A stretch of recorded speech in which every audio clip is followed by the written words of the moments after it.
अरे कौशल, ऐक ना. हो बोल ना, काय झालं? अरे मला एक प्रश्न पडलाय, तुला विचारू? हो विचार ना.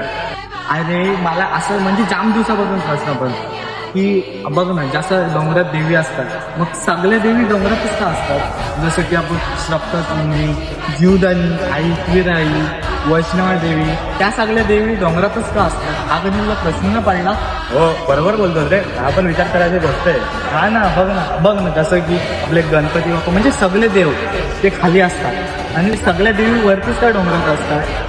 आणि एवढ्या देवी डोंगरात आहेत ना, त्या बहिणीच का असतात? हा मला म्हणजे प्रश्नाचं उत्तरच काढायचं आहे, पण तो उत्तर भेटतच नाही. तर तुला माहिती आहे का असं काय उत्तर? हो मला पण हा प्रश्न होता, पण मला पण माहिती नाही. अरे हा प्रश्नाचं उत्तर काढायलाच पाहिजे. बस आता बस.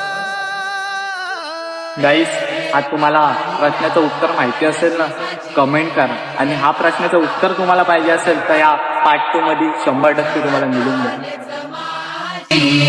नजर काढ देवा हे